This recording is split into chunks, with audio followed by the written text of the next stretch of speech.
எனக்கு அருமையான என் அன்பு சகோதர சகோதரிகளே, ஆண்டவருடைய நாமத்தில் உங்கள் ஒவ்வொருவருக்கும் என்னுடைய அன்பின் வாழ்த்துக்களை தெரிவித்துக் கொள்கின்றேன். இன்றைக்கு கூட உங்களோடு நான் பேசுவது எனக்கு அத்தனை பேரின்பமாக இருக்கிறது. வேத புஸ்தகத்தில் பாருங்கள், அருமையான ஒரு வசனம் இருக்கிறது. அதைத்தான் உங்களுக்கு சொல்ல விரும்புகிறேன். என்ன வசனம்னு கேட்குறீங்களா? சங்கீதம் 40:17 இப்படி வாசிக்கிறீங்க, கேட்குறீங்களா?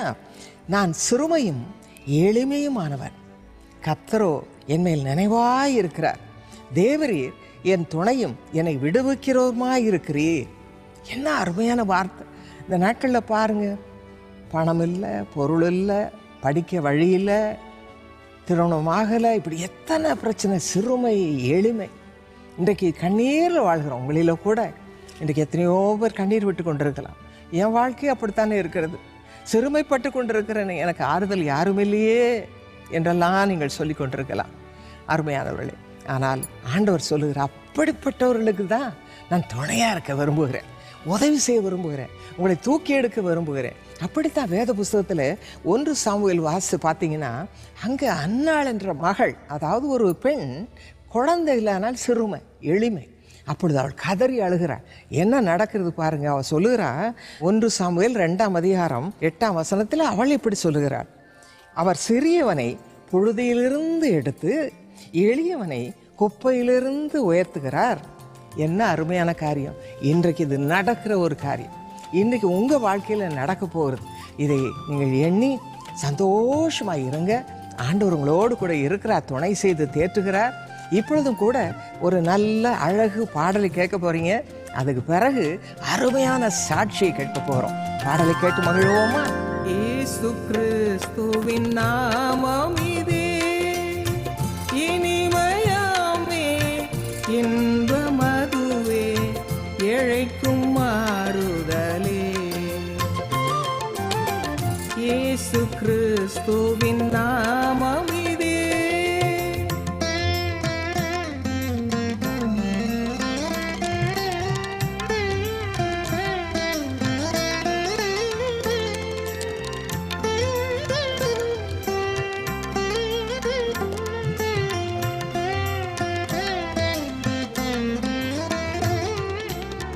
நாமம் அதிசயமே, தேவதாசரின் புகலிடமே. நானிலும் தனிலே யாவரும் வணங்கிடவே, நாதன் இயேசின் நாமமதையே நன்றியுடன்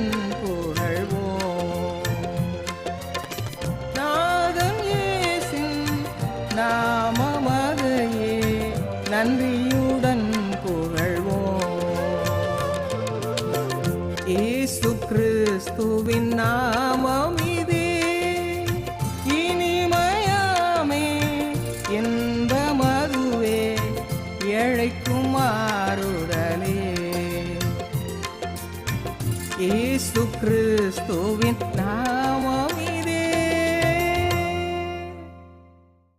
எனக்கு அன்பானவர்களே, பாடலை கேட்டு மகிழ்ந்திருப்பீர்கள் என்று நம்புகிறேன். இப்பொழுது சாட்சியை கேட்போமா? நீங்கள் எல்லாம் வந்தது ரொம்ப சந்தோஷம். உன் பேர் என்னம்மா? பிரீத்தி. அம்மா பேர் எஸ்தர். நீங்கள்? பிரீத்தி, என்ன சாட்சி சொல்ல போகிற? வாலிப பெண்கள் எத்தனையோ நிகழ்ச்சியை பார்த்து கொண்டிருக்கிறாங்க. அவங்களுக்கு நீ என்ன, உன் வாழ்க்கையில் எப்படி சிறுமைப்பட்ட, ஆனால் கர்த்தர் எப்படி உன்னை தூக்கி நிறுத்தினார் சொல்கிறியா? சொல்கிறேன். நான் படித்தது எல்லாமே வேலூர் மாவட்டத்தில் தான் நான் படித்தது, அங்கே ஒரு ஸ்கூலில். இப்போ எங்கள் அம்மா ஒரு ஹாஸ்பிட்டலில் ஒரு சாதாரண வேலையில் தான் இருந்தாங்க. மாதம் 3000 ரூபாய் சம்பளம் அந்த மாதிரி தான் வாங்கி கொண்டு இருந்தாங்க. சில குடும்ப காரணங்களால் எங்கள் அம்மாவும் எங்கள் அப்பாவும் பிரிஞ்சு இருந்தாங்க. அப்போது அந்த காலகட்டத்தில் எங்கள் அம்மா ரொம்ப கஷ்டப்பட்டு தான் எங்களை என்னை படிக்க வச்சாங்க. அப்போது ஸ்கூலுக்கு கூட ஃபீஸ் கட்டுறதுக்கு கூட ரொம்ப கஷ்டமாக இருக்கும். அப்போது வந்து படிக்க முடியாத ஒரு சூழ்நிலை இருந்தது. அப்போது வந்து என்னுடைய ஊரில் வந்து எல்லாராலும் வந்து நாங்கள் வந்து புறக்கணிக்கப்பட்டு இருந்தோம். தகப்பன் இல்லாத பிள்ளை அப்படின்லாம் ரொம்ப புறக்கணித்தாங்க. ஆனால் வந்து ஆண்டவர் வந்து என்னோட இருந்தார். ஆண்டவர் வந்து எனக்கு தகப்பனாக இருந்தார். எப்படி நீ சொல்ற ஆண்டவர் உன்னோட இருந்தாருன்னு? நான் சண்டே ஸ்கூல்லாம் போகுவேன். அப்போது அங்கே வந்து ஆண்டவரோட அன்பை பற்றி சொல்லுவாங்க. அப்போ நான் அதை வந்து நம்பி வந்து ஆண்டவர்கிட்ட கேட்பேன். அவங்க சொல்கிறது நான் உண்மைன்னா பின்ன நீங்களும் எனக்கும் நீங்கள் அது மாதிரி தான் இருக்கணும் அப்படின்னு. நீ வந்து ஆண்டவரோடு உறவு கொண்டு அவரோடு பேசுகிற வழக்கத்தை கொண்டிருந்த இல்லையா?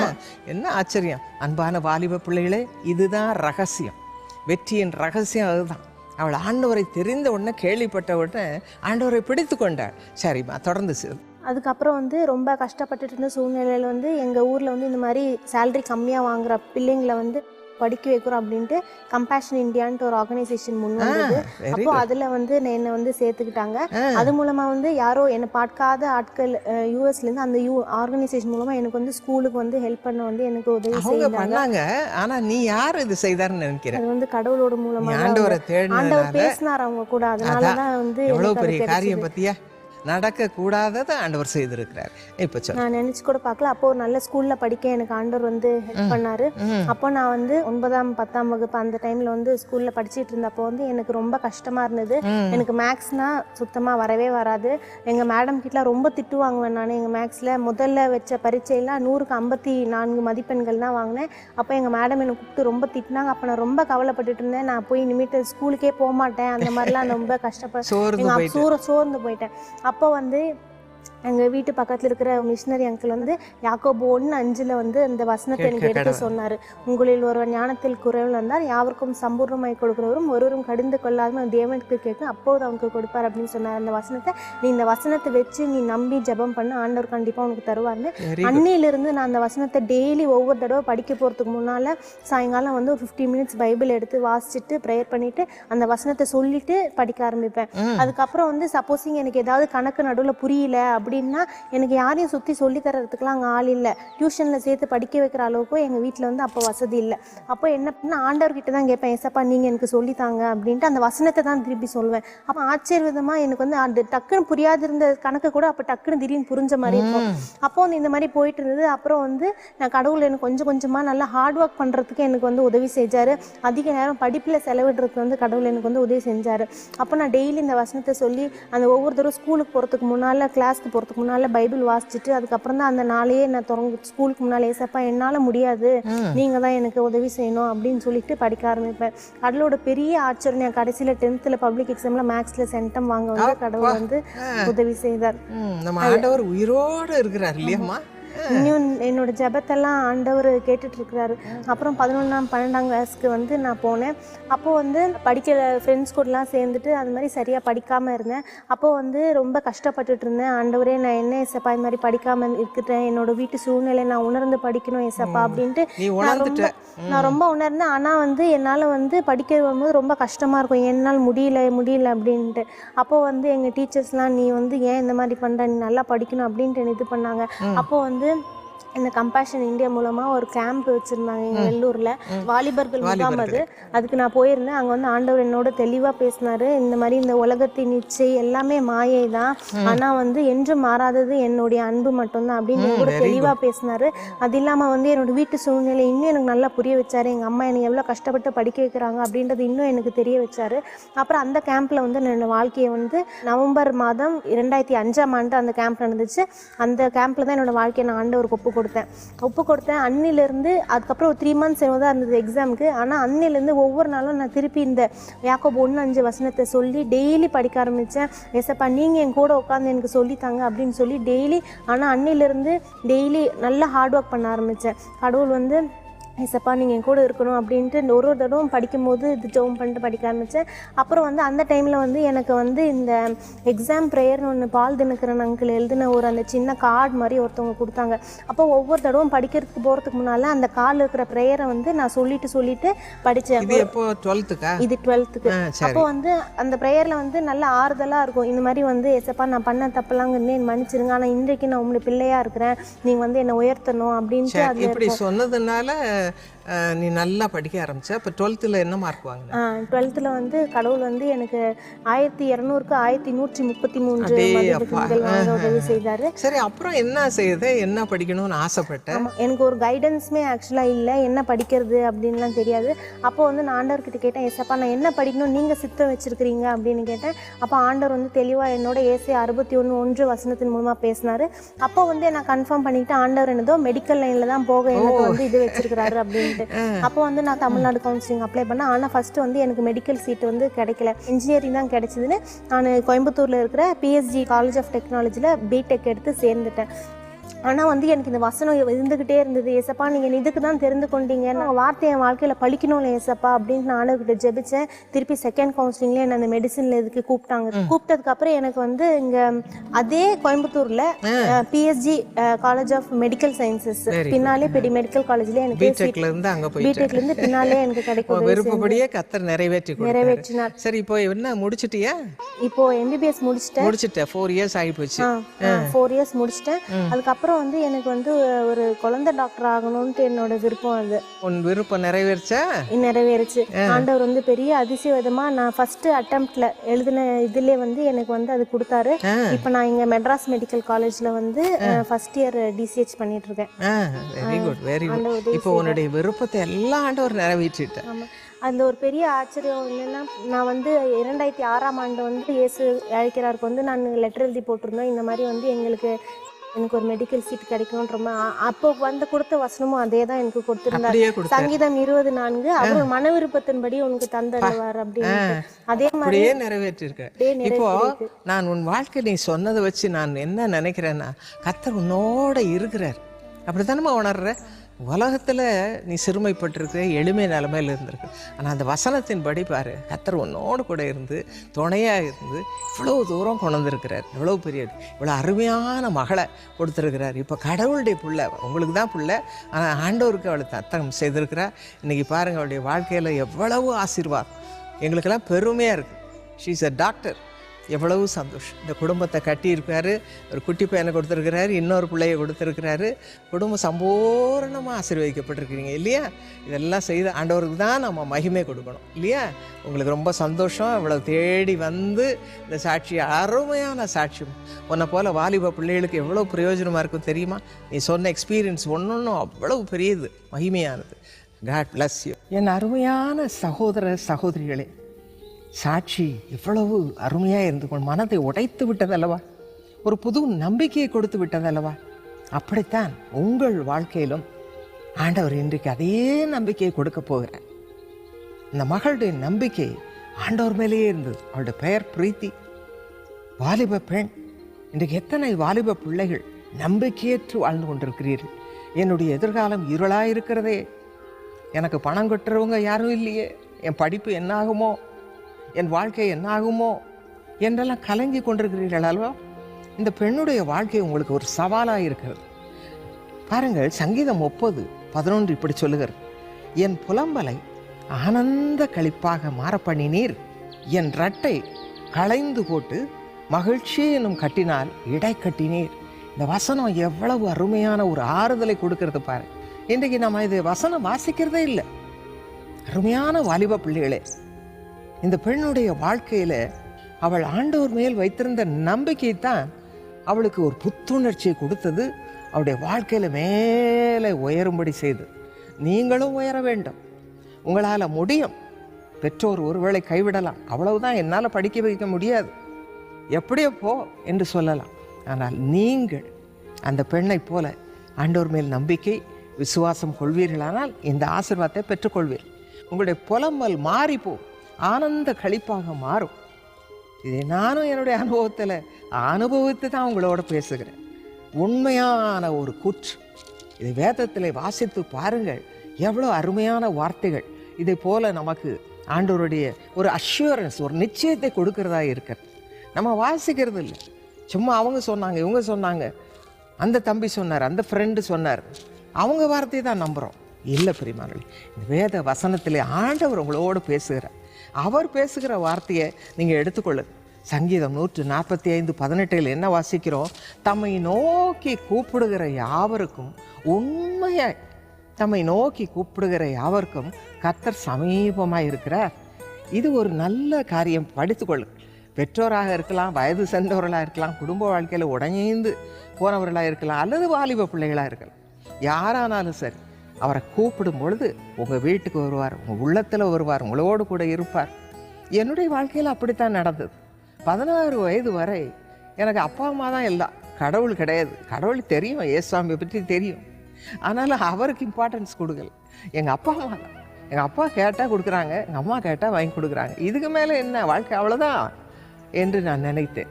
ஒரு நாள் என் வாழ்க்கையிலே நான் உடைந்த மனதோடு அழும் நிலைமை வந்தது. நகைக்க ஒரு காலம் உண்டு, அழ ஒரு காலம் உண்டு. அதே போல் அவ்வளவு நாள் சந்தோஷமாக இருந்தேன். ஏன்னா எங்கள் அப்பா கொண்டு போய் ஹாஸ்டலில் போட்டாங்க.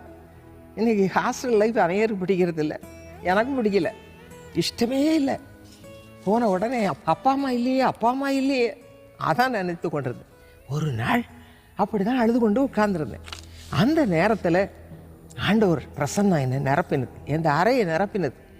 நீங்கள் படித்து கொண்டிருக்கிற இடத்துல கண்ணீரோடு இன்று தனிமையில் உட்கார்ந்து கொண்டிருக்கிறீர்களே, எனக்கு ஆறுதல் யாரும் கொடுக்க இல்லையே, ஒரு கடற்கரை ஓரத்தில் நின்று கொண்டிருக்கலாம், உட்கார்ந்து கொண்டிருக்கலாம்.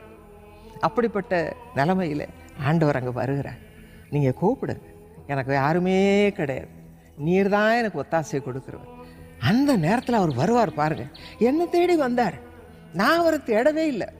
அதைத்தான் வேதத்தில் ஒரு அருமையான வசனம் உண்டு, என்னை தேடாதவர்களாலே நான் கண்டறியப்பட்டேன்.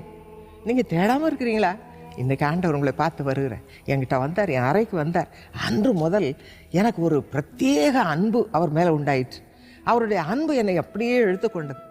He became my best friend. அன்றிலிருந்து இன்றைக்கு வரைக்கும் அவருடைய அன்பு மாறவே இல்லை. நானும் அவரை உறுதியாய் பிடித்து கொண்டிருக்கிறேன். இதுதான் ஆபிரகாம் செய்தான், சிநேகிதராக கொண்டான். அவனுடைய வாழ்க்கையில் பாருங்கள், சந்ததி சந்ததியாக பாக்கியமுள்ள சந்ததி. அதை போல தான் இந்த அருமை மகளும் வாழ்க்கையில் எவ்வளவு சந்தோஷம். படிக்க வைக்க யாரும் இல்லை, ஆனால் ஒரு விசேஷித்த விதத்தில் ஆண்டவர் வழியை திறந்தார். அவள் MBBS படிக்கும்படி செய்தார். என்ஜினியரிங் சீட்டு கிடச்சிது, பிடெக் கிடச்சிது, ஆனால் அதுக்கு திருப்தி இல்லை. அவளுக்கு MBBS தான் வேணும். கர்த்தர் உங்களுடைய உள்ளத்தின் வாஞ்சியை நிறைவேற்றுவார். எப்படி எல்லாரும் கேலி பண்ணலாம், உன் நம்பிக்கை வீண். ஆனால் அவள் சொல்லுகிறா, என் நம்பிக்கை வீண் போகாது, நான் நம்பி இருக்கிறவர் யார் என்று அறிந்திருக்கிறேன் பிடித்து கொண்டார். அருமையான மகள் பிரீத்தி நடந்த இன்னைக்கு MBBS முடிச்சுட்டா, மேலே படிக்கணும் ஆசைப்பட்டா, அதற்கும் கர்த்தர் வழி கொடுத்தார். இன்றைக்கு வெற்றி உள்ள வாழ்க்கை வாழ்கிறான். எனக்கு அருமையான சகோதரிகளே, அவருடைய அது மட்டுமல்ல, அவருடைய ஜெபத்தை கேட்டு இன்றைக்கு பாருங்கள், அவருடைய குடும்பத்தில் அவங்க அப்பா அம்மா 20 வருஷம் பிரிந்திருந்தாங்க. குடும்பம் எப்படி இருந்திருக்கும், தகப்பன் இல்லாத வீடு. எல்லாரும் வாய்க்கு வந்தபடி பேசினாங்க, கேலி பண்ணாங்க. ஆனால் அந்த வீட்டை கட்டினார். இன்றைக்கு பாருங்கள், குடும்பமாக இன்றைக்கி வந்தாங்க. பார்ப்பதற்கு எவ்வளோ நன்றாக இருந்தது. இன்றைக்கி உங்கள் குடும்பத்தை கட்டுவார், உங்கள் வாழ்வை கட்டுவார், உங்களை ஆசீர்வதிப்பார். ஆகவே கவலைப்படாதீர்கள். அவள் என்ன செய்தாளோ அதே போல் நீங்களும் அவரை தேடுங்க, அப்பொழுது பிழைப்பீர்கள். ஆண்டவர் தாமே உங்களோடு கூட இருந்து இந்த வசனத்தின் மூலமாக, இந்த வார்த்தையின் மூலமாக உங்களை ஆசீர்வதிப்பாராக. இப்பொழுதும் நாம் ஜெபிக்க போகிறோம். அதற்கு முன்னதாக நீங்கள் உங்களை ஆயத்தப்படுத்திக் கொள்ளுங்கள். நான் ஜெபிக்க போகிறேன். ஆண்டவர் இடத்துல பெற்றால் ஒழிய நான் அவரை விடுவதில்லை. வாலிப பிள்ளைகள் தானே, எதை எடுத்தாலும் உறுதியாக செய்வீங்க. பெரியவர்களும் அப்படியே, இதை செய்தால் ஒழிய, இதை பெற்றுக்கொண்டால் ஒழிய, ஆண்டோடைய ஆசீர்வாதத்தை பெற்றுக்கொண்டால் ஒழிய அவரை விடுவதில்லை. இந்த இதை வைராக்கியத்தோடு நீங்கள் ஜெபம் பண்ண போகிறீங்க, என் கூட பண்ண போகிறீங்க. இப்பொழுது ஒவ்வொருவரும் விரும்புவதற்கும் வேண்டுகிறதுக்கும் நினைக்கிறதுக்கும் அதிகமான ஆசீர்வாதத்தை பெற்றுக்கொள்ள போகிறீங்க தானே? என் கூட சேர்ந்து ஆமேன் என்று சொல்லுவீர்களா? அப்படியே நீங்கள் சொல்கிறது என் காதில் விழுது. அப்படி ஆண்டவரும் அதை பார்க்கிறார். உங்களுடைய வாழ்க்கையை சிறந்ததாக, வெற்றி சிறந்ததாக மாற்றப் போகிறார். எனக்கு அருமையானவர்களே, நாம் இப்பொழுது ஜெபிப்போமா? கண்களை மூடி ஆண்டவருடைய பாதத்தில் நம்மை ஒப்புவிப்போம், நம்மை சமர்ப்பிப்போம். ஆண்டவர் நம்முடைய ஜெபத்தை கேட்டு பெரிய காரியங்களை செய்ய போகிறார். எங்கள் அன்பு தெய்வமே, எங்களுக்காக சிலுவையில் அடிக்கப்பட்ட அன்பு தெய்வமே, அன்பு ரட்சகரே, உம்முடைய அன்பு இந்த உலகத்தில் விலையேறப்பட்டது சுவாமி. ஆண்டவரே, உம்முடைய அன்பை அறியாத மக்களை கண்ணோக்கி பார். யார் யார் இந்த நிகழ்ச்சியை பார்த்து கொண்டிருக்கிறார்களோ, கேட்டு கொண்டிருக்கிறார்களோ, அவருடைய உள்ளத்திலே உம்முடைய அன்பை ருசிக்கிறார்களா, அல்லது அதற்காக ஏங்கி கொண்டிருக்கிறார்களா என்பது உமக்கு தெரியும் சுவாமி. அல்லது அதை தேடாமல் அலட்சியம் பண்ணுகிறார்களா, உமக்கு தெரியும். ஆண்டவரை நீர்தாமே எப்படிப்பட்டவர்களை மண்டை இழுத்துக்கொள். எங்களை எல்லாம் எடுத்துக்கொண்டீரப்பா, என்னை எடுத்துக்கொண்டீரே. இந்த அருமை மகள் வாலிப பெண், அவளுடைய வாழ்க்கையில் வெறுமை இருந்தது. எல்லாரும் வேடிக்கை பார்த்தார்கள். இவள் எப்படி மேலே போக போகிறாள். ஆனால் அவள் என்னென்ன விரும்பி கேட்டாளோ அதையெல்லாம் கொடுத்தீரே. MBBS சீட் கிடைப்பது லேசான காரியமா? இது நீரே செய்தி. அவளுமை பிடித்து கொண்டாள். நீர் அவளுக்கு வேண்டிய அத்தனை ஆசீர்வாதத்தையும் கொடுத்தீரப்பா, சகல நன்மை கொடுத்தீர். அப்படியே இன்றைக்கு யார் யார், என் வாழ்க்கையும் அப்படித்தான் இருக்கிறது. எனக்கு யாரும் கிடையாது, எனக்கு அப்பா கிடையாது, அம்மா கிடையாது, இருந்தாலும் அவர்களால் ஒரு பிரயோஜனம் கிடையாது. அன்பு காண்பிக்க யாருமே கிடையாது. இது எத்தனை பேர் கலங்கி கொண்டிருக்கிறார். விசேஷமாக வாலிப பிள்ளைகள் எந்த பக்கம் திரும்புவது என்று கலங்கி கொண்டிருக்கிறார். அப்படிப்பட்டவர்களை கண்ணோக்கி பாரும். அவர்களுக்காகத்தானே நீ ஜீவனை கொடுத்தீர். அவர்களுக்காகத்தானே பரிசுத்தாவின் அபிஷேகத்தை அவர்களுக்கு ஊற்றும்படியே காத்திருக்கிறேன்.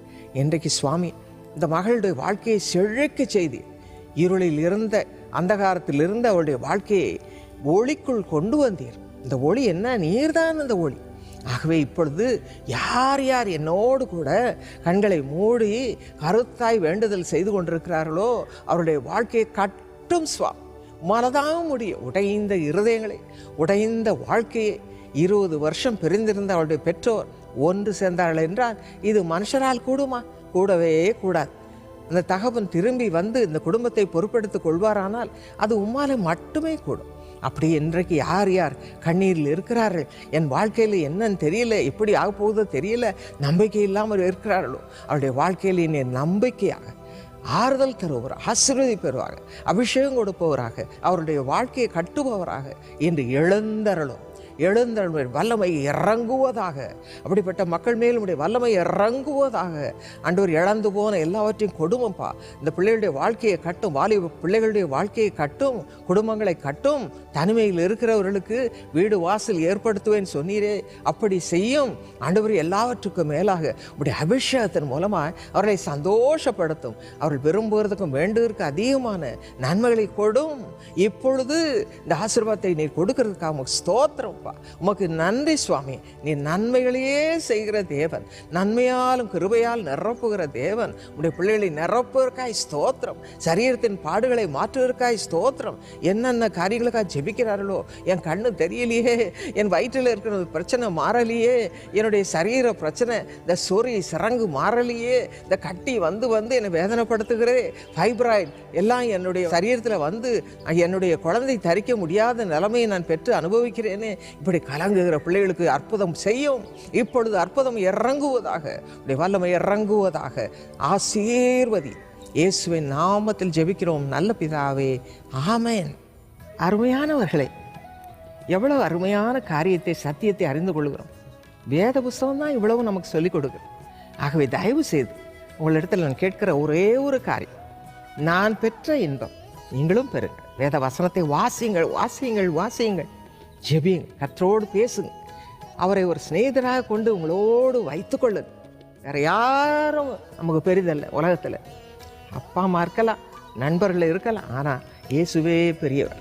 அவரை பிடித்து கொள்ளுங்கள், வெற்றியுள்ள வாழ்க்கை வாழ்வீர்கள். அதோடு கூட இந்த பிரீத்தி என்ன செய்தா? ஆண்டவரை பிடித்து கொண்டு, அவருடைய வசனத்தை பிடித்து கொண்டு அவரை தேடினாள். ஆகவே ஆசீர்வாதம் பெற்றார். நீங்களும் கூட தினமும் உங்களுடைய வாழ்க்கையில் ஆண்டவர் பேசும்படியா நான் கர்த்தருடைய ஆவியானவரால் ஏவப்பட்டு 2 புஸ்தகங்களை தயாரித்து வைத்திருக்கிறேன்.